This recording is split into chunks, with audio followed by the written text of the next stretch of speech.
جب حضرت موسیٰ علیہ السلام اس کے قریب سے گزرے تو اسرائیلی نے حضرت موسیٰ علیہ السلام سے فریاد کی۔ آپ نے مصری کو سختی اور جبر سے روکنے کی کوشش کی لیکن مصری نہ مانا۔ اس پر حضرت موسیٰ علیہ السلام نے غصے میں آ کر مصری کے ایک ایسا تمانچہ مارا کہ وہ وہیں ڈھیر ہو گیا۔ اس کی موت کا حضرت موسیٰ علیہ السلام کو بہت رنج ہوا۔ آپ کا ہرگز یہ ارادہ نہ تھا کہ اس کو جان سے مار دیا جائے، چنانچہ آپ نے خدا سے اس کی معافی مانگی اور اللہ تعالیٰ نے آپ کو معاف کر دیا۔ اگلے ہی دن پھر آپ ایک طرف سے جا رہے تھے کہ وہی اسرائیلی ایک قبطی سے جھگڑ رہا ہے۔ آج پھر اس نے حضرت موسیٰ علیہ السلام سے فریاد کی۔ آپ کو اگرچہ بہت ناگوار گزرا مگر آپ نے ایک طرف سے اس قبطی کو روکا اور دوسری طرف اسرائیلی کو ڈانٹا کہ تو ہر وقت جھگڑا مول لے کر بلا وجہ فریاد کرتا رہتا ہے۔ جو ہی حضرت موسیٰ علیہ السلام نے ان کو ہٹانے کے لیے ہاتھ اٹھایا تو اس نے سمجھا کہ مجھے مارنے لگے ہیں۔ وہ چلایا، موسیٰ کل تم نے ایک مصری کو مارا، اسی طرح آج مجھے بھی ہلاک کرنا چاہتا ہے۔ اب کیا تھا کہ سارے شہر میں خبر مشہور ہو گئی کہ کل والے مصری کو حضرت موسیٰ علیہ السلام نے مارا تھا۔ فرعون نے ان کی گرفتاری کے احکام جاری کر دیے۔ اس وقت ایک آدمی فرعون کے دربار میں موجود تھا جس کو حضرت موسیٰ علیہ السلام سے انس تھا۔ اس نے فوراً حضرت موسیٰ علیہ السلام کو جا کر سارے واقعے کی اطلاع دے دی اور مشورہ دیا کہیں آپ فوراً یہاں سے نکل جائیں۔ چنانچہ حضرت موسیٰ علیہ السلام سے بے سر و سامان نکل کھڑے ہوئے اور منزلیں طے کرتے ہوئے مدین کے شہر جا پہنچے۔ آپ بھوک اور پیاس سے نڈھال ہو رہے تھے۔ جب ایک کنویں پر پہنچے تو دیکھا کہ کنویں پر لوگوں کی بھیڑ لگی ہوئی ہے اور لوگ اپنے اپنے ریوڑوں کو پانی پلا رہے ہیں۔ سب سے پیچھے دو لڑکیاں اپنی بکریاں لیے کھڑی ہیں۔ حضرت موسیٰ علیہ السلام نے ان لڑکیوں سے پوچھا کہ تم کیوں اپنی بکریوں کو پانی نہیں پلاتی؟ انہوں نے کہا ہمارا باپ ضعیف ہے اور ہم کمزور عورتیں، یہاں جو طاقتور ہے وہ سب سے پہلے اپنے ریوڑ کو پانی پلاتا ہے۔ حضرت موسیٰ علیہ السلام بڑے وجیح، خوش شکل اور جوان تھے۔ آپ بھیڑ کو چیرتے ہوئے آگے بڑھے اور اس چرسے کو جس کو 3-4 آدمی کھینچتے تھے اکیلے ہی کھینچ کر پانی نکالا اور ان لڑکیوں کے ریوڑ کو پلا دیا۔ وہ لڑکیاں تو چلی گئیں اور حضرت موسیٰ علیہ السلام ایک درخت کے نیچے لیٹ گئے۔ جب وہ لڑکیاں گھر پہنچیں تو ان کا بوڑھا باپ بہت حیران ہوا اور پوچھا کہ آج تم پہلے ہی کیوں آ گئی ہو؟ انہوں نے کہا کہ ایک پردیسی نوجوان آ گیا تھا جس نے ہماری بکریوں کو پہلے پانی پلا دیا۔ بوڑھے باپ نے کہا کہ یہ احسان فراموشی ہوگی کہ ہم اپنے محسن کے ساتھ کوئی اچھا سلوک نہ کریں۔ جاؤ پردیسی نوجوان کو اپنے گھر بلا لو تاکہ ہم اس کی کچھ خدمت کر سکیں۔ چنانچہ ایک لڑکی گئی اور حضرت موسیٰ علیہ السلام کو ساتھ لے آئی۔ ان کے باپ نے حضرت موسیٰ علیہ السلام کو کھانا کھلایا اور اس طرف آنے کی وجہ پوچھی۔ آپ نے تمام واقعہ سنا دیا۔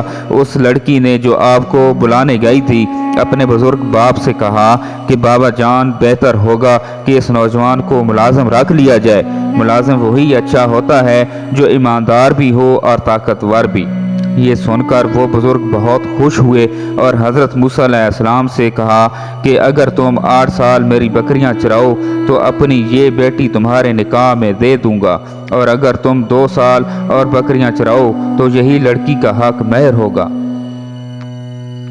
حضرت موسیٰ علیہ السلام نے اس کو قبول کیا اور فرمایا یہ میری خوشی پر چھوڑ دیجئے، ان دونوں میں سے جو مدت میں چاہوں اس کو پورا کر دوں۔ چنانچہ مقررہ مدت تک بکریاں چرانے کے بعد حضرت موسیٰ علیہ السلام کی شادی ہو گئی۔ ایک دن حضرت موسیٰ علیہ السلام بکریاں چراتے ہوئے دور نکل گئے۔ آپ کی بیوی بھی آپ کے ہمراہ تھی۔ رات ہو گئی اور آپ راستہ بھول گئے۔ رات بڑی سرد اور تاریک تھی۔ آپ کو آگ کی تلاش ہوئی، ادھر ادھر دیکھا، سامنے کوہ سینا پر چمکتا ہوا شعلہ نظر آیا۔ آپ نے اپنی بیوی سے کہا تم یہیں ٹھہرو، میں وہاں سے آگ لے آؤں، اور ہو سکتا ہے وہاں کوئی ایسا آدمی مل جائے جو ہمیں سیدھا راستہ بتا سکے۔ آپ چلے جا رہے تھے اور آگ دور ہوتی جا رہی تھی۔ جب کچھ دور تک چلنے کے خوف کھانے لگے اور قریب تھا کہ وہ واپس آ جائیں کہ آواز آئی، اے موسیٰ علیہ السلام، میں تیرا پروردگار ہوں، اپنا جوتا اتار دے، یہ طویٰ کی مقدس وادی ہے، میں نے تجھ کو رسالت کے لیے چن لیا ہے، بس جو کچھ حکم دوں اس کو غور سے سن۔ سچ ہے خدا کے دین کا، موسیٰ سے پوچھئے احوال کہ آگ لینے کو جائیں پیغمبری مل جائے۔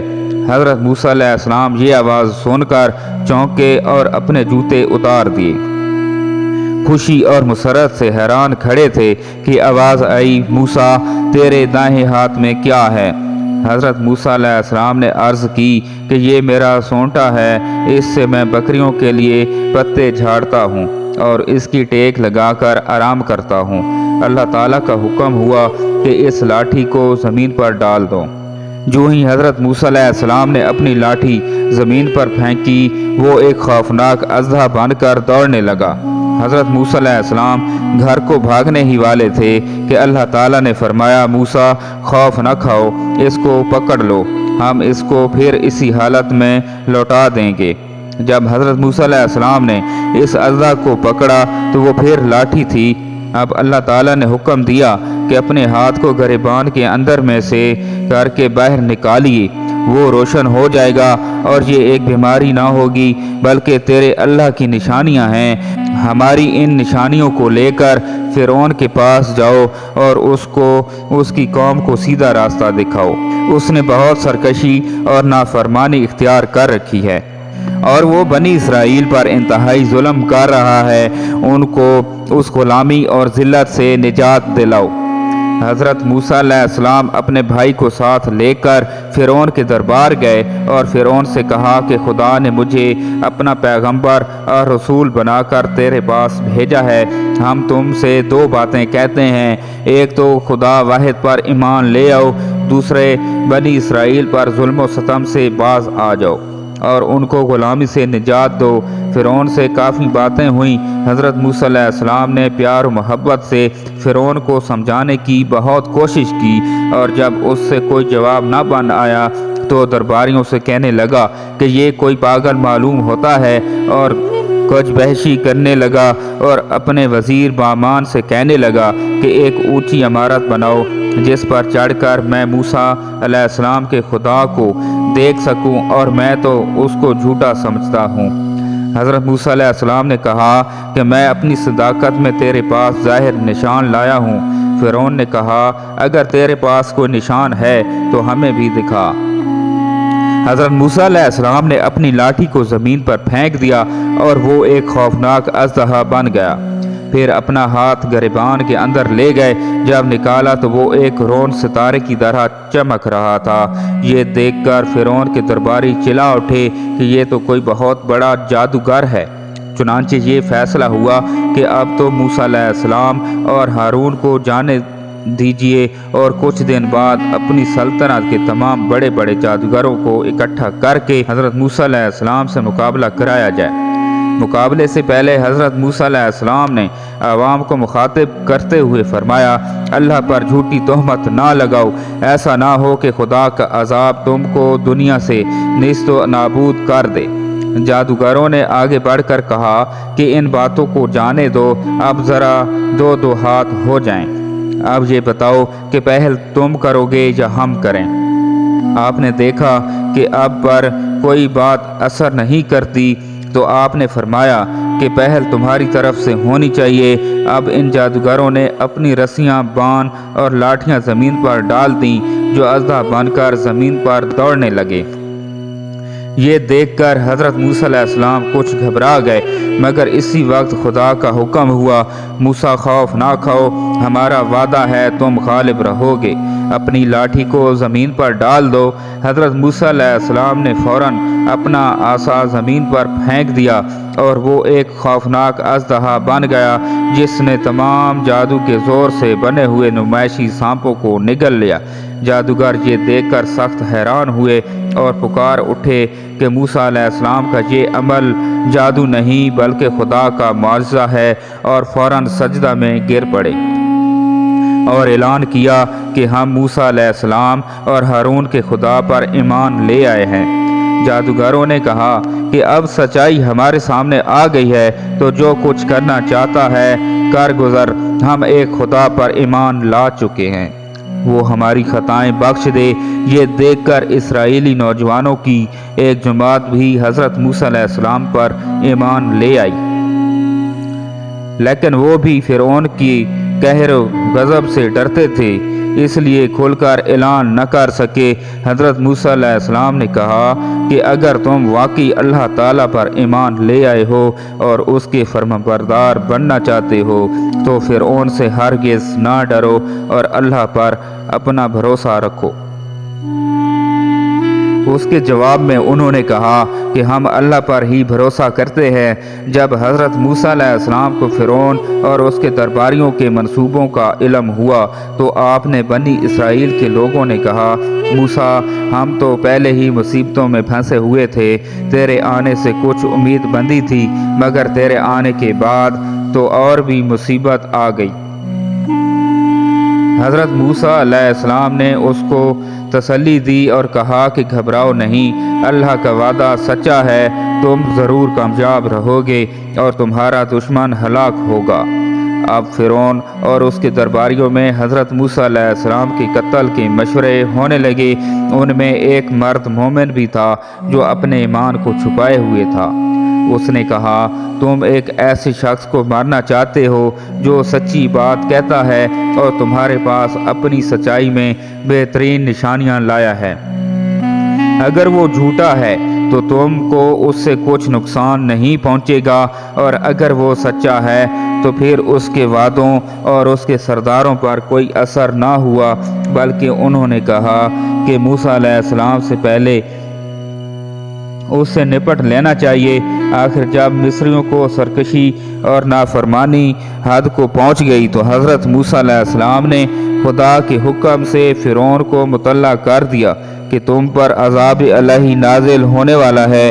اب یہ صورت ہوئی کہ جب عذاب کی صورت پیدا ہوتی تو وہ حضرت موسیٰ علیہ السلام سے کہتے کہ اگر یہ عذاب ٹال جائے تو ہم تمہارے خدا پر ایمان لے آئیں گے، اور پھر عذاب ٹل جاتا۔ اس طرح کئی بار ہوا، لیکن جب عذاب رفع ہو جاتا تو یہ لوگ پھر منکر ہو جاتے۔ اب اللہ نے حضرت موسیٰ علیہ السلام کو حکم دیا کہ اپنی قوم بنی اسرائیل کو مصر سے نکال کر باپ دادا کی سرزمین پر لے جاؤ۔ چنانچہ آپ رات کے وقت بنی اسرائیل کو لے کر نکل گئے۔ ادھر فرعون کو بھی اطلاع مل گئی، اس نے ایک زبردست فوج کے ساتھ ان کا تعاقب کیا۔ وہ پانی کے کنارے پر پہنچے ہی تھے کہ مصری فوجیں آ گئیں، جنہیں دیکھ کر بنی اسرائیل بہت گھبرائے، مگر حضرت موسیٰ علیہ السلام نے ان کو تسلی دی کہ گھبراؤ نہیں، اللہ کا وعدہ سچا ہوتا ہے۔ اللہ تعالیٰ نے حضرت موسیٰ علیہ السلام کو حکم دیا کہ اپنی لاٹھی پانی پر مارو۔ چنانچہ جب حضرت موسیٰ علیہ السلام نے بحیرہ کلزم کے پانی پر اپنی لاٹھی ماری تو اس میں سے راستہ بن گیا اور حضرت موسیٰ علیہ السلام بڑے آرام سے بحیرہ کلزم سے پار ہو گئے۔ یہ دیکھ کر فرعون نے اپنی فوج کو حکم دیا کہ تم بھی اسی راستے سے بحیرہ کلزم کو پار کر جاؤ، لیکن جب فرعون اور اس کی ساری فوج درمیان میں آ گئی تو اللہ کے حکم سے پانی پھر اپنی اصلی حالت پر آ گیا اور فرعون اپنی فوج سمیت غرق ہو گیا۔ جب فرعون غرق ہونے لگا تو اس نے پکارا کہ میں موسیٰ کے خدا کے اوپر ایمان لاتا ہوں، لیکن یہ بعد از وقت تھا اور مصری ایسے کئی وعدے پہلے کر چکے تھے۔ فرعون کی پکار پر اللہ نے فرمایا کہ آج کے دن ہم تیرے جسم کو ان لوگوں کے لیے جو تیرے پیچھے آنے والے ہیں نجات دیں گے کہ وہ عبرت کا نشان بنے۔ چنانچہ ہزاروں سال کے بعد اس کی لاش دستیاب ہوئی ہے اور اب مصر کے عجائب خانہ میں موجود ہے۔ محترم ناظرین، امید کرتا ہوں کہ آپ کو ہماری آج کی نئی ویڈیو اچھی لگی ہوگی۔ اگر آپ کو ہماری آج کی نئی ویڈیو اچھی لگی ہے لائک کر دیں اور ساتھ ہی لگے بیل آئیکن کے بٹن کو بھی پریس کر دیں تاکہ ہماری ہر نئی آنے والی ویڈیو آپ تک بر وقت پہنچ سکے۔ اللہ پاک آپ کا حامی و ناصر ہو۔ اللہ حافظ۔